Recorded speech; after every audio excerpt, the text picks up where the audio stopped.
Role മോഡലാക്കേണ്ടത്. നിന്നെ കണ്ടിട്ട് വേണം നിന്റെ ഭാര്യ നന്നാകാൻ, നിന്റെ സ്വഭാവം കണ്ടിട്ട് വേണം നിന്റെ മക്കള് നന്നാകാൻ. പക്ഷേ ഇന്ന് സമയമില്ല. നല്ലവരായ ഒരുപാട് വാപ്പമാരുണ്ട്. നീ നിസ്കരിക്കുന്നവനാ, നീ നോമ്പ് പിടിക്കുന്നവനാ, നീ സദഖ കൊടുക്കുന്നവനാ, നീ വഅദ് കേൾക്കുന്നവനാ, നീ മഹാന്മാരെ ആദരിക്കുന്നവരാ. പക്ഷേ നീ നിന്റെ ഭാര്യയെ പരിഗണിക്കൂല, നിന്റെ മക്കളെ പരിഗണിക്കൂല. വാപ്പാ ഖൂ അൻഫുസകും വഅഹ്ലീകും നാറാ വഖൂദുഹ അന്നാസു വൽ ഹിജാറ. അല്ലാഹുവിന്റെ വിശുദ്ധമായ ഖുർആൻ പറയുകയാ, നീ മാത്രമല്ല നരകത്തിൽ നിന്ന് രക്ഷപ്പെടേണ്ടത്. നീ ഒറ്റയ്ക്ക് സ്വർഗത്തിൽ പോയാ പോരാ, പോകുമ്പോ നിന്റെ ഭാര്യയെ കൊണ്ടുപോകണേ, പോകുമ്പോ നിന്റെ മക്കളെ കൊണ്ടുപോകണേ. അല്ലാഹുവേ, ഈ സദസ്സിലിരിക്കുന്ന വാപ്പമാരോട് പറയുകയാ, അല്ലാഹുവിന്റെ പ്രവാചകൻ തന്റെ അറഫാ പ്രഭാഷണത്തില് നബിതങ്ങളെ പറഞ്ഞു, അയ്യുഹന്നാസ്, ജനങ്ങളെ, ഇത്തഖുല്ലാഹ ഫിന്നിസാ. നബിതങ്ങളെ പറയുകയാണ്, നിങ്ങളുടെ ഭാര്യമാരുടെ കാര്യത്തില് നിങ്ങൾ അല്ലാഹനെ ഭയക്കണേ. നിങ്ങളുടെ ഭാര്യയും നിങ്ങളുടെ മക്കളും അല്ലാഹു നിന്നെ ഏൽപ്പിച്ചിരിക്കുന്ന അമാനത്താണെന്ന് ആദരവായ പ്രവാചകൻ നബി മുഹമ്മദ് മുസ്തഫ സല്ലല്ലാഹു അലൈഹി വസല്ലമ തങ്ങൾ പറയുകയാ, നീ നല്ലവനാണെന്ന് പറഞ്ഞിട്ട് കാര്യമില്ല. നീ ചെലവിന് കൊടുക്കുന്ന നിന്റെ ഭാര്യയുണ്ടല്ലോ, നിന്റെ രക്തത്തിൽ പിറന്ന മക്കളുണ്ടല്ലോ, ആ മക്കളെ നന്നാക്കല് നിന്റെ കടമയാ. പടച്ചവരേ, അല്ലാതെ നീ താടിയുള്ളവനാ തഴമ്പുള്ളവനാ പറഞ്ഞിട്ടൊരു കാര്യവുമില്ല. നീ നന്നാക്കണം നിന്റെ ഭാര്യയെ, നീ നന്നാക്കണം നിന്റെ മക്കളെ. ഇല്ലെങ്കിൽ അല്ലാഹു നിനക്ക് തരുന്ന ശിക്ഷ എന്തെന്നറിയോ? അല്ലാഹുവിന്റെ പ്രവാചകൻ പറയുകയാണ്, ഇസ്രാഫീൽ എന്ന് പറയുന്ന മലക്ക് സൂർ എന്ന് പറയുന്ന കാഹളത്തിൽ രണ്ടാമത് ഊതുമ്പോ ന്ന പള്ളിയുടെ പറമ്പുണ്ടല്ലോ, ആ പള്ളിപ്പറമ്പിൽ നിന്ന് എഴുന്നേറ്റ് വരുന്ന ദിവസം പട്ടിയുടെയും പന്നിയുടെയും കഴുതയുടെയും പേപ്പട്ടിയുടെയും നടന്നു വരുന്നവർ, ഇഴഞ്ഞു വരുന്നവർ, മുഖത്ത് മാംസമില്ലാത്തവർ, കുഷ്ഠരോഗികളെ പോലെ വരുന്നവർ, ഇതുപോലെ ജനങ്ങൾ കടന്നു വരുന്ന പടച്ചറപ്പിന്റെ കോടതിയുണ്ടല്ലോ, ആ അല്ലാഹുവിന്റെ കോടതിയില് അല്ലാഹു കരുണ കാണിക്കാത്ത, പടച്ചവൻ സംസാരിക്കാത്ത, അല്ലാഹു മുഖത്ത് നോക്കാത്ത 3 വിഭാഗമുണ്ടെന്ന് നബി മുഹമ്മദ് മുസ്തഫ തങ്ങള് പറയുകയാ. അണങ്കെട്ടവരാ, അവര് പരലോകത്തിലെ വൃത്തികെട്ടവരാ, ഏറ്റവും മോശക്കാരാ. അവരാരെന്നറിയോ? 3 വിഭാഗമാണ്. അവര് കള്ള് കുടിക്കുന്നവര് മാത്രമല്ല, വ്യഭിചരിക്കുന്നവര് മാത്രമല്ല, പലിശ തിന്നുന്നവര് മാത്രമല്ല, ചെയ്യുന്നവര് മാത്രമല്ല, നാളെ പരലോകത്ത് അല്ലാഹു പരിഗണിക്കാത്ത ഏറ്റവും മോശമായവര് 3 വിഭാഗമാ. ആ 3 വിഭാഗത്തിൽ ഒരു വിഭാഗം ആരെന്നറിയുവോ? ഭാര്യയും മക്കളും തെറ്റ് ചെയ്യുന്നത് കണ്ടിട്ട് തിരുത്താത്ത വാപ്പാ, നിസാരമാക്കുന്ന ഉപ്പാ. നീ എത്ര വലിയ കൊലകൊമ്പനാണെങ്കിലും അല്ലാഹു നിന്നെ വെറുതെ വിടത്തില്ലെന്ന് ആദരവായ പ്രവാചകൻ നബി മുഹമ്മദ് മുസ്തഫ സല്ലല്ലാഹു അലൈഹി വസല്ലമ തങ്ങൾ പറയുന്നു, തന്റെ ഭാര്യയും മക്കളും ചെയ്യുന്നത് പാപമാണെന്ന് നിനക്കറിയാം, നീ തിരുത്തൂല, നീ അത് നിസാരമാക്കും, നീ വെറുതെയാ, അല്ലാഹു നിന്നെ വെറുതെ വിടത്തില്ല. അല്ലാഹു നമുക്ക് ഈമാൻ തരുമാറാകട്ടെ. എന്റെ പ്രിയപ്പെട്ടവരെ, മക്കൾ നിസ്കരിക്കുന്നില്ലെങ്കിൽ നിസ്കരിപ്പിക്കേണ്ടത് നിന്റെ ബാധ്യതയാ. നിനക്കു മാത്രമല്ല നിസ്കാരം നിർബന്ധം, അവർക്കും നിർബന്ധമാ. നീ സുബഹിക്ക് പള്ളിയിലേക്ക് എഴുന്നേറ്റ് വരുമ്പോൾ നീ വരുന്ന വഴിയിലല്ലേ നിന്റെ മകന്റെ റൂം, എന്തുകൊണ്ട് നീ വിളിച്ചുകൊണ്ട് പോയില്ല? അല്ലാഹുവിന്റെ പ്രവാചകൻ സല്ലല്ലാഹു അലൈഹി വസല്ലമ തങ്ങൾ, നീ പെണ്ണ് കെട്ടിയിട്ട് മരിമന്റെ കൂടെ കിടക്കുന്നല്ലോ, നിന്റെ മകള് കല്യാണം കഴിച്ച മകള് വീട്ടിൽ കിടക്കുന്നല്ലോ, എന്നാലും നീ വിളിക്കണം. നബി തങ്ങൾ പോകുമായിരുന്നു ഫാത്തിമ ബീബി റളിയല്ലാഹു തആല അൻഹയെ കല്യാണം കഴിച്ച് വിട്ടതിന് ശേഷം നിസ്കരിക്കാൻ വിളിക്കാൻ. വാപ്പയുടെ കടമയാ, ഉമ്മയുടെ കടമയാ തെറ്റുതിരുത്തൽ. നിന്റെ മകന്റെ അവസ്ഥ ആലോചിക്കേ. ഇന്നത്തെ കുട്ടികളുടെ തലയിൽ നോക്കിക്കേ, പടച്ചവന് കുരുവിയുടെ കൂട് പോലെ മുടിയും ചുമന്ന് നടക്കുന്ന മക്കൾ, കണ്ട തിരിച്ചറിയാൻ പറ്റാത്ത മക്കൾ. പടച്ചവനെ മുടിയും ചുമന്നുകൊണ്ട് നടക്കുന്ന മക്കൾ. നിന്റെ മക്കളുടെ അവസ്ഥ നോക്കിക്കേ. മുട്ടുപൊക്കളിന്റെ ഇടയിലുള്ള ഭാഗം ഔറത്താണെന്ന് നിനക്കറിയാം. അവൻ കീറിയ പാൻറ് വിട്ടുകൊണ്ട് നടക്കുക. അള്ളാഹു അവന്റെ ദാരിദ്ര്യം മാറ്റി കൊടുക്കുമാറാകട്ടെ.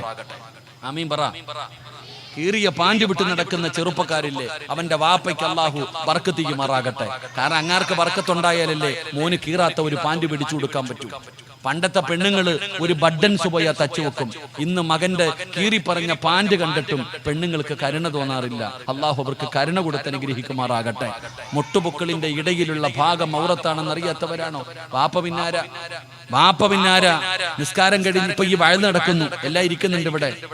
വയൽ കഴിഞ്ഞിട്ട് ഇറങ്ങി പോകുമ്പോ പടച്ചവനെ ഈ ഉടുത്തിയ മുണ്ടൊരു പൊക്കുണ്ട്, പൊക്കിയിട്ട് മാക്സിമം ഇറച്ചിക്കടയിൽ പോത്തിന്റെ കാല് തൂക്കിയിട്ടിരിക്കണ പോലെ വാപ്പ തൊടയിൽ അടിച്ചുകൊണ്ടാ വയൽ കഴിഞ്ഞ് പോകുമ്പോ പോവുക. വയലിന് വന്നവരൊക്കെ വാപ്പയുടെ തൊട കാണണം, അത്രയ്ക്കും മാക്സിമം പൊക്കും. പിന്നല്ലേ മോന്റെ കാര്യം ആലോചിച്ച് വെക്കുക. നമ്മൾ പറയും ഇത് അറിവാണല്ലോ, സാരമാക്കി കാണേണ്ട കാര്യമല്ലല്ലോ. നിന്റെ തൊട നാട്ടുകാർക്ക് കാണിച്ച എടാ നീയേ പിഴച്ചു, എന്തിനാ മറ്റുള്ളവരെ കൂടെ നരകത്തി കൊണ്ടുപോകുന്നേ? നീ മുണ്ടും മടക്കി കുത്തി നാട്ടുകാരുടെ മുമ്പിൽ ഔറത്ത്, ഹാജിയാര്, തൊപ്പിയുള്ളവൻ, തലപ്പുള്ളവൻ. എന്റെ പ്രിയപ്പെട്ട സഹോദരങ്ങളെ, ഇന്നത്തെ സമുദായത്തിന്റെ അവസ്ഥ, പള്ളിയിലെ സെക്രട്ടറിയാ, പ്രസിഡന്റാ, മോളുടെ കോലം ഒന്ന് കാണണം, ഭാര്യയുടെ കോലം ഒന്ന് കാണണം, തലമറയ്ക്കുന്നില്ല, ഔറത്ത് മറയ്ക്കുന്നില്ല, അങ്ങനത്തെ നടക്കുന്നൊരവസ്ഥ. എന്റെ പ്രിയപ്പെട്ട സഹോദരങ്ങളെ, ഇന്നത്തെ കുട്ടികൾ വീടുകളിൽ ചെന്ന് നോക്കിക്കേ. ഇന്ന് വൈകുന്നേര സമയമായി കഴിഞ്ഞാൽ, രാത്രിയായി കഴിഞ്ഞാൽ നിക്കറിട്ടുകൊണ്ട് നടക്ക ചെറുപ്പക്കാര്. ചെറിയ നിക്കറ്, വെറുമ്പൂട, സായിപ്പിട്ട അത് വെറുമ്പൂട. മുട്ടുപൊക്കളിന്റെ മുകളിൽ നിൽക്കണ, മുട്ടിന് മുകളിലുള്ള ചെറിയ 5ാം ക്ലാസ്സിൽ പഠിക്കുന്നവരുടെ നാം നിക്കറ് വിട്ടുകൊണ്ട് ഇന്നത്തെ ചെറുപ്പക്കാര് നടക്കുന്നു. ആരുടെ മുമ്പിലൂടെ? 15ഉം 16ഉം വയസ്സുള്ള സ്വന്തം സഹോദരിയുടെ മുമ്പിലൂടെ ഔറത്ത് തുറന്നിട്ട് നടന്നിട്ട് ഈ ഹാജിയാര് മിണ്ടുന്നുണ്ടോ? സ്വന്തം കൂടപ്പിറപ്പിന്റെ മുമ്പിലൂടെ ഔറത്ത് തുറന്നിട്ട് കൊണ്ട് മകൻ നടക്കുന്നു. പ്രായപൂർത്തിയായ പെൺകുട്ടികൾ വീട്ടിലില്ലേ? നിന്റെ സഹോദരിയല്ലേ? ഈ പെണ്ണുങ്ങൾ ഇപ്പൊ പറഞ്ഞിട്ടുകൊണ്ടിരിക്കുന്നു. ഇതൊക്കെ വീട്ടിൽ ചെന്ന് കഴിഞ്ഞാൽ നൈറ്റ് ഡ്രസ് പോലും തോറ്റുപോകുന്ന രീതിയിലാ ധരിച്ചുകൊണ്ട് നടക്കുന്നത്. അപ്പൊ നിങ്ങൾ ചോദിക്കും, ഉസ്താദേ അവര് കൂടപ്പറപ്പല്ലേ, എന്താ കൂടപ്പറപ്പിന് കാണാൻ പറ്റുമെന്ന് നീ എവിടെന്നാ പഠിച്ചേ? കൂടപ്പറപ്പിന്റെ ഔറത്ത് കാണാൻ പറ്റുമോ? ഒരു മുടി കാണുന്നത് പോലെയല്ല. എടാ വാപ്പാടെ ഔറത്ത് കാണാൻ പറ്റുമോ? ഒരു വാപ്പയുടെ ഔറത്ത് മക്കൾക്ക് കാണാൻ പറ്റുമോ? ഒരു ഉമ്മയുടെ ഔറത്ത് കാണാൻ പറ്റുമോ? നിങ്ങൾ എന്തേ വിചാരിച്ച നല്ല മക്കളെ കിട്ടുമെന്ന്? മക്കളെ വളർത്തേണ്ടത് എങ്ങനാ? ഇംഗ്ലീഷ് ഇവിടെ ഒരുമിച്ചിരുന്ന് കാണുന്ന വാപ്പായും ഉമ്മായില്ലേ? കൂടപ്പറപ്പുകൾ ഒരുമിച്ചിരുന്ന് പെരുന്നാൾ വരുമ്പോ തിയേറ്ററിൽ പോകും പടം കാണാൻ, അരപ്പാവാടയിട്ട് ആടുന്നത് കാണാൻ. എന്റെ പ്രിയപ്പെട്ടവരെ, മക്കളെ വളർത്തേണ്ടത് എങ്ങനെയെന്നറിയോ? അള്ളാഹുവിന്റെ വിശുദ്ധമായ ഖുർആൻ പറയുന്നു, 3 സമയങ്ങളിൽ മാതാപിതാക്കളുടെ റൂമിന്റെ അകത്ത് കയറണമെങ്കിൽ മക്കൾ അനുവാദം ചോദിക്കണം. ഞാൻ പറഞ്ഞതല്ല, അള്ളാഹ്. ഉസ്താദന്മാരിയ്ക്കുന്നുണ്ട്, സക്കാഫി ഉസ്താദൊക്കെ ഉണ്ട്, നിങ്ങൾ ചോദിക്ക്. നാളെ രാവിലെ പോയിട്ട് ഖുർആനിൽ ആയത്തിലെത്തി ചോദിക്ക്. 3 സമയങ്ങളിൽ മാതാപിതാക്കളുടെ റൂമിന്റെ അകത്ത് കയറണമെങ്കിൽ മക്കൾ അനുവാദം ചോദിക്കണം. ഏത് 3 മക്കള്? ഏത് സമയം? ഏതാ മക്കള്? 15 വയസ്സും 20 വയസ്സും ഉള്ളവനല്ല, പ്രായപൂർത്തിയാകാത്ത മക്കൾ. 10 വയസ്സിന്റെ താഴെ പ്രായമുള്ള മക്കള് മാതാപിതാക്കളുടെ റൂമിന്റെ അകത്ത് കയറണമെങ്കിൽ അനുവാദം ചോദിക്കണം. എപ്പോഴാ 3 സമയം? ഒന്ന് വെളുപ്പാങ്കാലം, 2 ഉച്ചഭക്ഷണം കഴിച്ചിട്ട് കിടക്കുന്ന സമയം, 3 രാത്രിയിൽ. ഈ 3 സമയങ്ങളിൽ വാപ്പായും ഉമ്മായും റൂമിന്റെ അകത്തുള്ളപ്പോ മക്കള് പോയിട്ട് കതകി തട്ടിയിട്ട് ചോദിക്കണം, ബാപ്പാ ഞാൻ കേറി വരട്ടെ, ഉമ്മ ഞാൻ കേറി വരട്ടെ. ഇല്ലാതെ കേറാൻ പാടില്ല. അള്ളാഹുവിന്റെ വിശുദ്ധ ഖുർആൻ. അള്ളാഹു നമുക്ക് ഈമാൻ തരുമാറാകട്ടെ. ഏതാ 3 സമയം?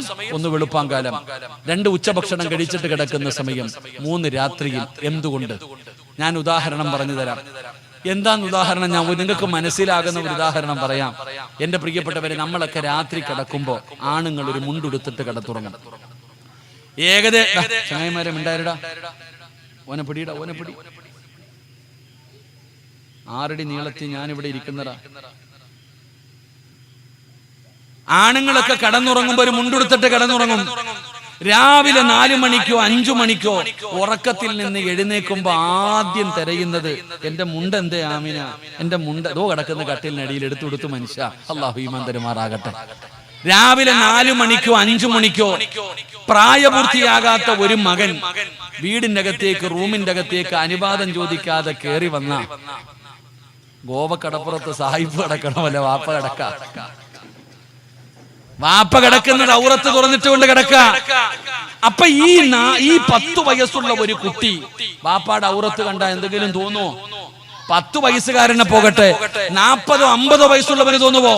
ഉമ്മയുടെ ഔറത്ത് കണ്ട ഒരു മക്കൾക്കും ഒന്നും തോന്നാറില്ല, വാപ്പയുടെ ഔറത്ത് കണ്ട ഒരു മോൾക്കും ഒന്നും തോന്നാറില്ല. എന്നിട്ടും അല്ല പറഞ്ഞത് കാണണ്ടാന്നാ. വാപ്പയുടെ ഔറത്താണെങ്കിലും ഉമ്മയുടെ ഔറത്താണെങ്കിലും മക്കള് കാണണ്ട. കാരണം എന്താ ചുട്ടയിലെ ശീലം, ആ ചെറുപ്പത്തിലെ ശീലം ആ മക്കൾ ഉപ്പാടെയും ഉമ്മാടെയും ഔറത്ത് കാണണ്ട. കണ്ടാൽ അതവര് ഭാവിയിൽ ദോഷം ചെയ്യും. ഇന്ന് സിനിമ കാണുന്നത് ഒരുമിച്ചിരുന്ന ഉമ്മായും മക്കളും കൂടെ ഒരുമിച്ചിരുന്ന് തിയേറ്ററിൽ പോയിട്ട് പ്രേമ സിനിമ, പ്രണയ സിനിമ, കെട്ടിപ്പിടുത്തവും ആട്ടവും എന്തൊക്കെയാ. നല്ല കുടുംബം. അള്ളാഹു നമുക്ക് ഈമാൻ തരുമാറാകട്ടെ. എന്റെ പ്രിയപ്പെട്ടവരെ, നിങ്ങൾ എന്ത് വിചാരിച്ചോ? മക്കളെ വെറുതെ കിട്ടുമെന്ന് കരുതിയോ? പെങ്ങളെ, അള്ളാഹു നിന്നെയൊന്നും വെറുതെ വിടില്ല. വാപ്പാ, നിന്റെ പൊന്നാര മക്കളോട് പറയണം, മുട്ടുപൊക്കളിന്റെ ഇടയിലുള്ള വസ്ത്രം ധരിച്ചിട്ട് നടക്കുന്നവനോട്, എടാ ഇവിടെ നിനക്ക് പ്രായപൂർത്തിയായ പെൺകുട്ടികൾ ഉണ്ടടാ, നീ അവരുടെ മുമ്പിൽ ഇങ്ങനെ നടക്കരുത്. മോളെ, നിന്റെ സഹോദരന്റെ മുമ്പിൽ നീ ഇങ്ങനെ നടക്കാൻ പാടില്ല എന്ന് പറഞ്ഞു കൊടുക്കാൻ ഒരെണ്ണം പോലും ആ കുടുംബത്തിൽ ഇല്ലാതെ വരുമ്പോ, എന്റെ പ്രിയപ്പെട്ടവരെ, വാപ്പാ, നിന്നെ അല്ലാഹു വെറുതെ വിടില്ല. നീ നല്ലവനാണ്. ഈ പള്ളിയിൽ അസറിന് വന്ന മഗ്രിബും ഇശായും നിസ്കരിച്ചു, അദ്ദാദം കഴിഞ്ഞ് ഉസ്താദിനോട് സലാം പറഞ്ഞ് മുസാഫഹത്ത് ചെയ്തിട്ടാ നീ വീട്ടിൽ പോകുന്നത്. നീ നല്ലവനാ, നീ നല്ലവനാ. പക്ഷേ നിന്റെ വീട്ടിലേക്ക് ചെല്ലുമ്പോ നീ മഹർ കൊടുത്ത് വിവാഹം കഴിച്ച് നീ ചെലവിന് കൊടുക്കുന്ന നിന്റെ ഭാര്യ ഹജ്ജ് ചെയ്തുകൊണ്ടിരിക്കുകയല്ല, സീരിയൽ കണ്ടുകൊണ്ടിരിക്കുകയാ. നീ ഇശായും കഴിഞ്ഞ് ഹജ്ജാദ് ഓതിയിട്ടാ നീ പോണേ. നീ ചെല്ലുമ്പോ കാണുന്ന എന്താ? നീ കെട്ടിയ, നീ ചെലവിന് കൊടുക്കുന്ന നിന്റെ ഭാര്യ ഇങ്ങനെ കണ്ടുകൊണ്ട്, സീരിയല് കണ്ടുകൊണ്ട് ഇങ്ങനെ ഇരിക്കുന്നുണ്ട്. അല്ലാഹു ഈമാൻ തരുമാറാകട്ടെ. തെറ്റല്ലേ? സിനിമ കാണാൻ പാടുണ്ടോ? സിനിമ കാണാൻ പാടുണ്ടോ? സീരിയല് കാണാൻ പാടുണ്ടോ? ഇല്ല, എല്ലാവർക്കും അറിയാം. പക്ഷെ വീട്ടിൽ വാങ്ങിച്ചു വെച്ചിട്ടുണ്ടോ? അല്ലാഹു ഈമാൻ തരുമാറാകട്ടെ. മക്കള് കള്ളം പറയാറില്ല. അല്ലാഹു ഈമാൻ തരുമാറാകട്ടെ. ഇത് തെറ്റാ വാപ്പാ. ഇത് കാണാമെന്ന് ഏത് മഹാൻ പറഞ്ഞാലും നീ അംഗീകരിക്കരുത്. അല്ലാഹു പറഞ്ഞിട്ടുണ്ട് കാണരുതെന്ന്. قد أفلح المؤمنون الذين هم في صلاتهم خاشعون والذين هم عن اللغو معرضون. ഖുർആൻ നിനക്കാരും വലിയ തെളിവില്ലല്ലോ. എത്ര വലിയ ഹാജിയാര് ഏത് വീട്ടിൽ പോയാലും TV, സിനിമ, സീരിയൽ, അതൊന്നും കുഴപ്പമില്ല, അതൊന്നും പാവമല്ല. കള്ളു കുടിക്കലാ പാപം, വ്യഭിചരിക്കലാ പാപം, പലിശ തിന്നലാ പാപം. ഇതൊന്നും പാവമല്ല സിറാജെ. ഇതൊക്കെ ഇപ്പൊ എല്ലാരും ചെയ്യണതല്ലേ. ഇടോ, പാപം ചെയ്യാ ഇന്ന് പേടിയില്ലടോ ആർക്കും. പണ്ടായിരുന്നു പേടി. ഇന്ന് പണ്ട് വീടി വലിക്കാൻ പേടി. ഒളിച്ചും പാത്തും ഇരുന്ന് വീടി വലിക്കും. ഇന്ന് പരസ്യമായിട്ട് വലിക്കും. പള്ളിയുടെ മുമ്പില് ഈ അസർ നിസ്കാരം കഴിയുമ്പോ കുറെ പ്രായമുള്ള ഉപ്പാമാര് പള്ളിയുടെ ഫ്രണ്ടിൽ നിൽക്കും. എല്ലാ പള്ളിയിലും കാണും. ഇവിടത്തെ അവസ്ഥ എനിക്കറിയില്ല. അള്ളാഹു അവർക്ക് ഈമാൻ കൊടുക്കുമാറാകട്ടെ. എന്റെ പ്രിയപ്പെട്ടവരെ, പള്ളിയുടെ മുമ്പിൽ നിൽക്കുമ്പോ ഒരു പയ്യൻ പള്ളിയുടെ മുമ്പിൽ നിന്ന് വീടി വലിക്കാം.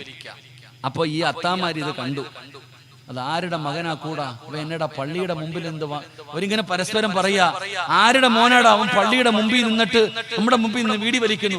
ഇവരിങ്ങനെ പരസ്പരം പറയുന്നത് നിസ്കരിച്ചിട്ട് പോകുന്ന ഒരു സഹോദരൻ കേട്ടു.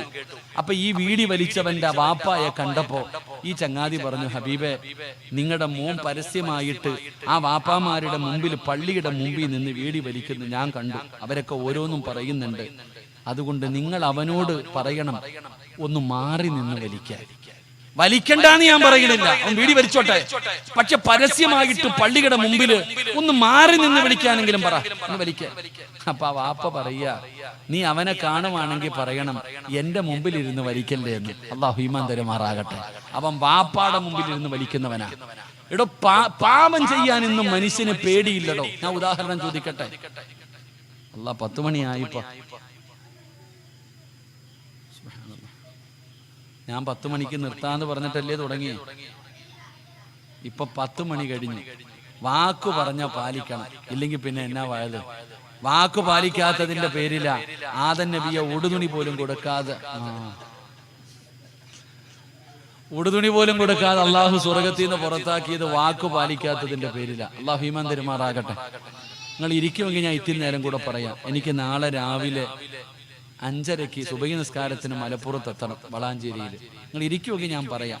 ഇരിക്കുവോ? പറയണമെന്ന് ആഗ്രഹമുള്ളവരൊക്കെ ഒന്ന് കൈപൊക്കിക്കേ. അപ്പൊ പിന്നെ കുഴപ്പമില്ല. അള്ളാഹു ബർക്കത്ത് ചെയ്യുമാറാകട്ടെ. എടോ, പണ്ട് ഇപ്പൊ പ്രായമുള്ളവരൊക്കെ ഇവിടെ ഇരിക്കുന്നുണ്ടല്ലോ, ഒരു 15 വർഷം മുമ്പ് നിസ്കരിക്കാൻ പള്ളിയിൽ വരുന്ന ഏതെങ്കിലും ഒരു മനുഷ്യൻ കള്ളു കുടിക്കോ പാപ്പന്മാരെ? ഒരു 15 വർഷം മുമ്പ് നിസ്കരിക്കാൻ പള്ളിയിൽ വരുന്ന ആരും കള്ളു കുടിക്കത്തില്ല. കള്ളു കുടിയാൻ പള്ളിയിലും വരത്തില്ല. വ്യഭിചരിച്ച് നടക്കുന്ന ഒരുത്തനും പള്ളി വരൂല. പള്ളി വരുന്നവൻ വ്യഭിചരിക്കൂല. പലിശ കച്ചവടം നടത്തുന്നവൻ പള്ളി വരൂല. പള്ളിയിൽ വരുന്നവൻ പലിശ കച്ചവടം നടത്തൂല. അത് പണ്ട്. ഇന്നലെ വെള്ളിയാഴ്ച ആയിരുന്നല്ലോ. ഇപ്പോ കഞ്ചാവടിക്കുന്നവന് നിസ്കരിക്കാൻ പള്ളിക്കകത്ത് വരും. അല്ലാഹു ഈമാൻ തരുമാറാകട്ടെ. കള്ളും കുടിക്കും, കഞ്ചാവടിക്കും, മയക്കുമരുന്നടിക്കും. അവ ഓടെ കിടക്കുന്നവനാ വെള്ളിയാഴ്ച പള്ളിക്കകത്ത് വരും നിസ്കരിക്കാൻ. കള്ളും കുടിക്കും, നിസ്കരിക്കാൻ പള്ളിയിൽ വരും. പേടിയില്ല. നാട്ടിലെ ഏറ്റവും വലിയ പെണ്ണുപിടിയനാ പള്ളി പരിപാലിക്കാൻ കമ്മിറ്റി ഓഫീസിൽ കയറിയിരിക്കുന്നത്. അല്ലാഹു കാക്കുമാറാകട്ടെ. പള്ളി പരിപാലിക്കുന്നവന്റെ പൂർവ്വചരിത്രം എടുത്തു നോക്കിയാ അവൻ പ്രതിയായിരിക്കും പല കേസിലും. എടാ, പലിശ കച്ചവടം നടത്തുന്നവൻ പള്ളിയിലെ ഉസ്താദ് ദുആ ചെയ്യാറുണ്ട് നിസ്കാരം കഴിഞ്ഞിട്ട്. അള്ളാഹു ഇവിടുത്തെ ഇമാമിന് ദീർഘായുസ്സ് കൊടുക്കുമാറാകട്ടെ. ആരെന്നറിയില്ല, ഉസ്താദന്മാര് നിസ്കാരം കഴിഞ്ഞിട്ട് ദുആ ചെയ്യും. ഉസ്താദിന് തന്നെ തോന്നാറുണ്ട് ഞാൻ ആർക്കാ അല്ലാഹ് ഇത് ചെയ്യണേന്ന്. കാരണം ആമീൻ കേൾക്കാറില്ല. എല്ലാം സദ്യ ഉണ്ടായിരിക്കുന്ന പോലെ ചമ്മണം കൂട്ടി ഇരിക്കുക, ഇലയിട്ട അങ്ങോട്ട് വെട്ടാൻ. ശബ്ദമൊക്കെ കേൾക്കണമെങ്കിൽ ജനറൽ ബോഡിയിലോ പൊതുയോഗത്തിലൊക്കെ വരണം. നാവുണ്ടോന്ന് അറിയണമെങ്കിൽ. ഉസ്താദ് ഇങ്ങനെ ദുആ ചെയ്യാറുണ്ട്.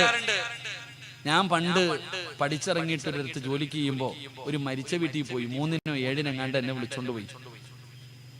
അപ്പൊ ഞാൻ പോയിട്ട് യാസീനൊക്കെ ഓതി. ഞാനും ഉണ്ട്, ഉസ്താദും ഉണ്ട്. ദുആ ചെയ്യാൻ സമയമായപ്പോ എന്റെ കൂടെ ഉള്ള ഉസ്താദ് പറഞ്ഞു, കാക്കാ ദുആ ചെയ്യാൻ പോവാ, വാ. ചെയ്ത ഉസ്താദെ. ആരും വരണില്ല. 1 വട്ടം പറഞ്ഞു, 2 വട്ടം പറഞ്ഞു. ഇവരൊക്കെ നെയ്ച്ചോറും ബിരിയാണിയും വിളമ്പാനുള്ള തിരക്കിൽ ആരും ആമീൻ പറയാൻ വരുന്നില്ല. 3 വട്ടം വിളിച്ചിട്ടും ആരും വരാതെ വന്നപ്പോ ഞാൻ എന്തായാലും ഒരു യാസീൻ ഓതി. ഞാൻ ദുആ ചെയ്തപ്പോ പറഞ്ഞു, പടച്ചോനെ, ഈ യാസീനിന്റെ പ്രതിഫലം എന്റെ വാപ്പാടെ ഖബറിൽ എത്തിച്ചേക്കണേ അല്ലാഹ്. കാരണം അവർക്ക് ആർക്കും വേണ്ട. അപ്പൊ എന്റെ കൂടെ ഇരുന്ന ഉസ്താദ് എന്നെ തോണ്ടി. ഞാൻ പറഞ്ഞു, ഇദ്ദേഹത്തിന്റെ കുടുംബത്തിൽ ആരെങ്കിലും മരിച്ചിട്ടുണ്ടെങ്കിൽ അവർക്കും കൊടുക്കണേ അല്ലാഹ്. ഇതെനിക്കുണ്ടായ ഒരു അനുഭവം. ഇതേ അനുഭവമാണ് പള്ളിയിലെ ഉസ്താദിനും. ഉസ്താദ് ദുആ ചെയ്യുമ്പോ മൂളല് മാത്രമേ കേൾക്കാറുള്ളൂ. അങ്ങനെ ഒരിക്കൽ ഉസ്താദ് ദുആ ചെയ്തുകൊണ്ടിരുന്നപ്പോ ഒരു ആമീൻ കേട്ടു. ഉണക്കുകാലത്ത് മഴ പെയ്തതുപോലെ. ഉസ്താദിന് വല്ലാത്ത അത്ഭുതം. ആരാള്ള ഈ ആമീൻ പറയണം? ഉസ്താദ് നോക്കുമ്പോ 1-ാമത്തെ സഫിൽ ഒരു ചെറുപ്പക്കാരൻ ഇങ്ങനെ ഇരുന്നിട്ട് ആമീൻ പറയുന്നുണ്ട്. ഉസ്താദ് ഉഷാറായി. അല്ലാഹുവേ, അന്ന് ദുആ നീണ്ടു. പടച്ചോനെ, നീ നരകത്തീന്ന് കാക്കണേ അല്ലാ, സ്വർഗം തരണേ അല്ലാ. ഈ ചങ്ങാതിയുടെ ശബ്ദം ഇങ്ങനെ കൂടുന്നുണ്ട്. അപ്പൊ ഉറക്ക തൂങ്ങിയിരിക്കണ വാപ്പാക്കെ നോക്കുന്നുണ്ട്, ആരാള്ള ഇന്ന് ആമീൻ പറയണേ. അപ്പൊ ഉസ്താദ് ഇങ്ങനെ ഈ ചങ്ങാതി ആമീൻ പറയുന്നത് കണ്ടപ്പോ നല്ലതുപോലെ ഒന്ന് നോക്കി.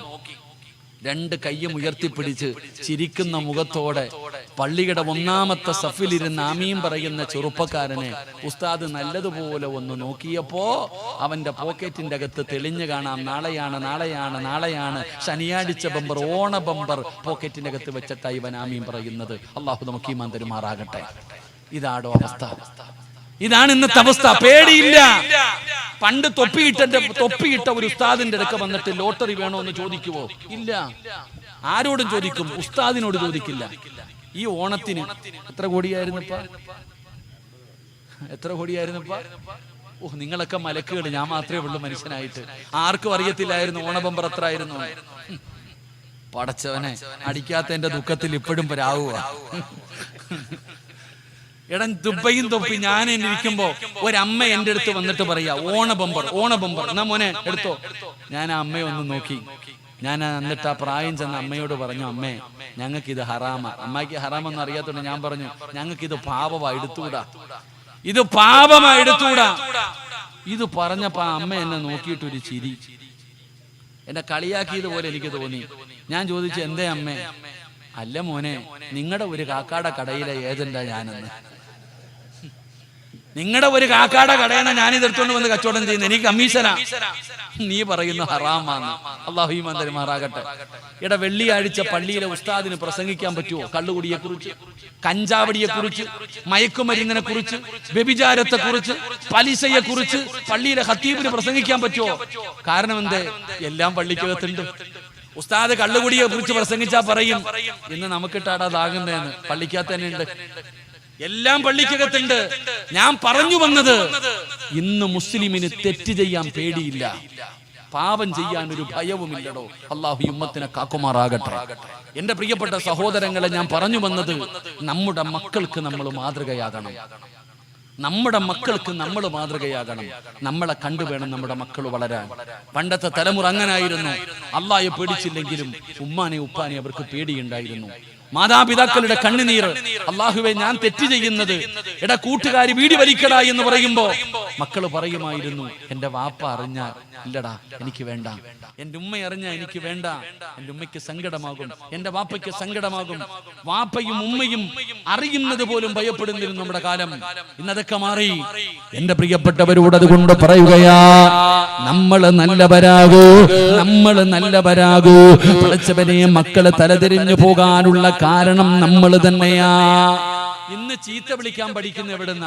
വാപ്പ ഉമ്മായി ഇടയ്ക്കിടയ്ക്ക് വിളിക്കാറുണ്ട്. ഇത് കേട്ടിട്ടാ മക്കള് പഠിക്കാം. മക്കള് കള്ളം പറയുമ്പോ കള്ളം പറയാൻ പഠിച്ചത് എവിടുന്ന? കള്ളം പറയാൻ പഠിച്ചത് എവിടുന്ന? എടാ വാപ്പ ജീവനോടെ ഇരിക്കുമ്പോഴാ ഫോൺ അടിക്കുന്നത്. മോനെ എടുത്തിട്ട് ഉറങ്ങുവാന്ന് പറ. ജീവനോട് അടുത്തിരിക്കും. വാപ്പ അടുത്തിരിക്കുമ്പോഴാ ആരോ ഫോൺ വിളിക്കുന്നുണ്ട്. മോനോട് പറയും, നീ കള്ളം പറയടാ, ഞാൻ ഉറങ്ങുവാന്ന് പറഞ്ഞേക്കാൻ. അവനെ പഠിപ്പിക്കാം. പിരിവിനാരോ വന്നു, വാപ്പ ഇല്ലെന്ന് പറഞ്ഞേരെ. വാപ്പ തന്നെയാ മക്കളെ പഠിപ്പിക്കുന്നത്. ഉമ്മയാണ് മക്കളെ കള്ളം പറയാൻ പഠിപ്പിക്കുന്നത്. അവരെ തെറ്റ് ചെയ്യാൻ പഠിപ്പിക്കുന്നത് ഉമ്മയും വാപ്പയുമാണ്.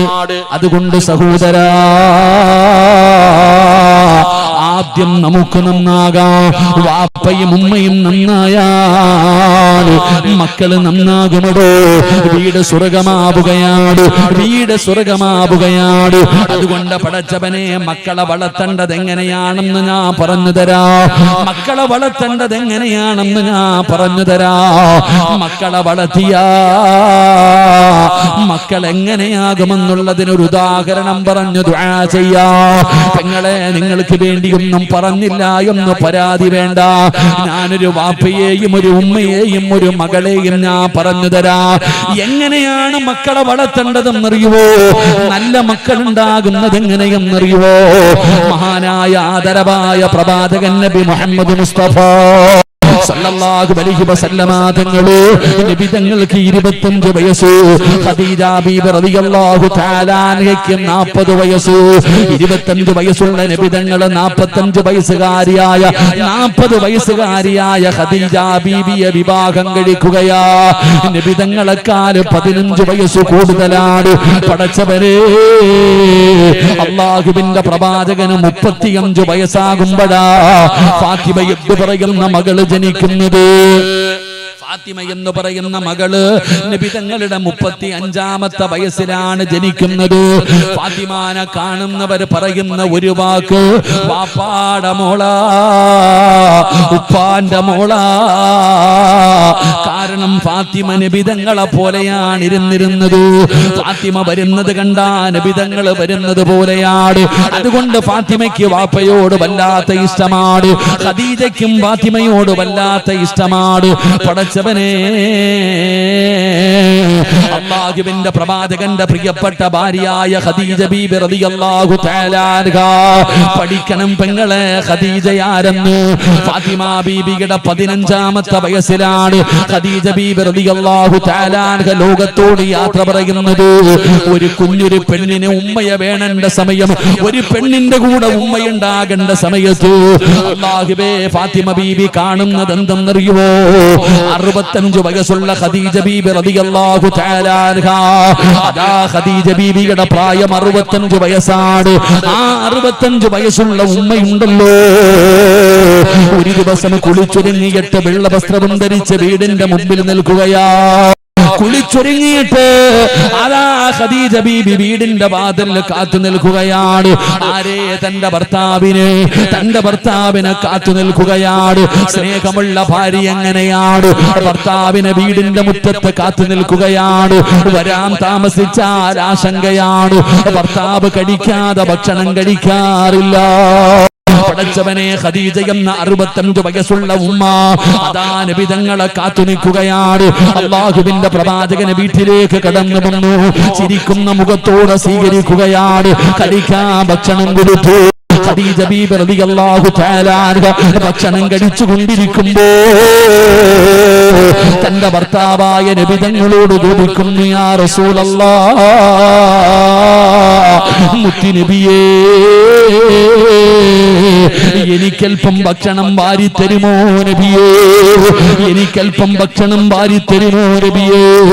അല്ലാഹുവിന്റെ പ്രവാചകനെ ഖദീജ ബീബിയുടെ വായിലേക്ക് ഭക്ഷണം വാരി കൊടുക്കുകയാ. ഫാത്തിമ കണ്ടുകൊണ്ട് നിൽക്കുകയാണ്. പടച്ചവരേ, ഭക്ഷണം കഴിച്ചു കഴിഞ്ഞു. അതാ ഖദീജ ബീബി റളിയല്ലാഹു തആല അൻഹ 65 വയസ്സുണ്ട്. നബി തങ്ങളോട് ചോദിക്കുന്നു, യാ റസൂലല്ലാഹ്, അല്ലാഹുവിന്റെ നബിയേ, ഞാനൊന്ന് മടിയിൽ കിടക്കട്ടെ നബിയേ, ഞാനൊന്ന് മടിയിൽ കിടക്കട്ടെ നബിയേ. ഭർത്താവിനോട് അനുവാദം ചോദിക്കുകയാ.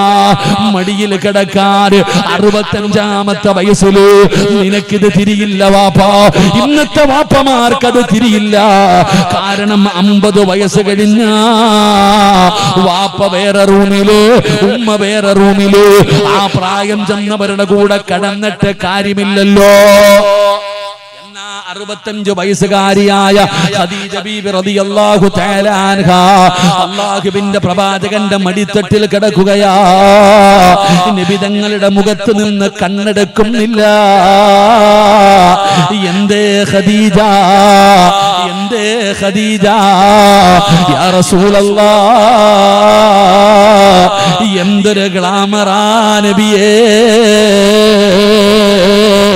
65 വയസ്സുള്ള ഒരു ഭാര്യ ഭർത്താവിനോട് ചോദിക്കുകയാ, നിങ്ങൾക്ക് എന്തൊരു ഗ്ലാമറാ, എന്തൊരു സൗന്ദര്യമാ ഖദീജ. 25 കൊല്ലം കൊണ്ട് കാണുന്നതല്ലേ ഖദീജ. അല്ലാഹുവിന്റെ പ്രവാചകനോട് സവാ ഖദീജ ബീബി പറയുകയാണ്. അതാ ഖദീജ ബീബി റളിയല്ലാഹു തആല അൻഹ അല്ലാഹുവിന്റെ പ്രവാചകന്റെ കയ്യിൽ പിടിച്ചിട്ട് അവിടുന്ന് ചോദിക്കുന്നു, നബിയേ, എന്റെ മരണമടുത്തു നബിയേ, എനിക്ക് പോകാ സമയമായി നബിയേ. 25 കൊല്ലമായി ഞാൻ നിങ്ങളുടെ കൂടെ ജീവിക്കുന്നു. അങ്ങയുടെ മനസ്സിന് വേദനയുണ്ടാക്കുന്ന എന്തെങ്കിലും എന്റെ നാവിൽ നിന്ന് വീണു പോയിട്ടുണ്ടെങ്കിലോ എനിക്ക് പൊരുത്തപ്പെട്ട് തരണേ യാ റസൂലല്ലാഹ്. ഒരു ഭർത്താവിനോടൊരു ഭാര്യ ചോദിക്കുകയാ, 25 വർഷമായി ഞാൻ നിങ്ങളുടെ കൂടെ കഴിയുന്നു. എന്തെങ്കിലും അങ്ങയുടെ മനസ്സിന് വേദനയുണ്ടാക്കുന്ന എന്തെങ്കിലും പറഞ്ഞു പോയിട്ടുണ്ടെങ്കിൽ എനിക്ക് പൊരുത്തം തരണേ എന്ന് പൊരുത്തം ചോദിക്കുമ്പോ അല്ലാഹുവിന്റെ റസൂൽ ഖദീജ ബീബിയുടെ വായിലേക്ക് കൈയെടുത്ത് വെക്കുകയാ. പൊരുത്തം ചോദിക്കല്ലേ ഖദീജ, പൊരുത്തം ചോദിക്കല്ലേ ഖദീജ, നീ എന്നോട് പൊരുത്തം ചോദിക്കുന്നു ഖദീജ. എന്റെ പ്രിയപ്പെട്ട പെങ്ങളെ, ഖദീജ ബീബി ആരെന്നറിയുവോ? ഖിയാമത്ത് നാൾ വരെയുള്ള ഒരു പെണ്ണിനും ഖദീജ ബീബിക്ക് കിട്ടുന്ന പ്രതിഫലം കിട്ടൂല. അല്ലാഹുവേ, സ്വർഗ്ഗത്തിൽ ഒരു മുത്തുകൊണ്ടുണ്ടാക്കിയ കൊട്ടാരമാണ് ഖദീജ ബീബിക്ക് അല്ലാഹു ഒരുക്കി വെച്ചിരിക്കുന്നത്. ലോകത്ത് ഒരു പെണ്ണിനും അത് കിട്ടൂല, ലോകത്ത് ഒരു പെണ്ണിനും അത് കിട്ടൂല. എന്തിനാണ് അല്ലാഹു അത് സമ്മാനമായി കൊടുക്കുന്നതെന്നറിയുമോ? 25 കൊല്ലം അല്ലാഹുവിന്റെ പ്രവാചകന്റെ കൂടെ നബിതങ്ങളെ 15 വയസ്സ് പ്രായം കൂടുതലാ ഖദീജയ്ക്ക്. 25 വർഷം നബിതങ്ങളുടെ കൂടെ ജീവിച്ചിട്ട് ഒരിക്കൽ പോലും ശബ്ദമുയർത്തി സംസാരിച്ചിട്ടില്ല. നബിതങ്ങളുടെ മുമ്പില് ഖദീജ ബീബി ഒരിക്കൽ പോലും ശബ്ദമുയർത്തി സംസാരിച്ചിട്ടില്ല. അതിനല്ല കൊടുക്കുന്ന പ്രതിഫലമാ, അതിനല്ല കൊടുക്കുന്ന പ്രതിഫലമാ. ആ ഖദീജ ബീവിയാണ് നബിതങ്ങളോട് പൊരുത്തം ചോദിക്കുന്നത്. അല്ലാഹുവിന്റെ റസൂല് പറഞ്ഞു, ഖദീജ, എനിക്കൊരു പരാതിയുമില്ല ഖദീജ. നബി തങ്ങൾ അത് പറയുമ്പോ സന്തോഷം കൊണ്ട് ചാടി എഴുന്നേൽക്കുകയാണ്. നബി തങ്ങളെ കെട്ടിപ്പിടിച്ചു ചുംബനം കൊടുക്കുകയാ. എന്നിട്ട് നബി തങ്ങളുടെ ചെവിയില് ഖദീജ ബീബി റളിയല്ലാഹു തആല അൻഹ പതുക്കെ പറയുന്നു, യാ റസൂലല്ലാഹ്,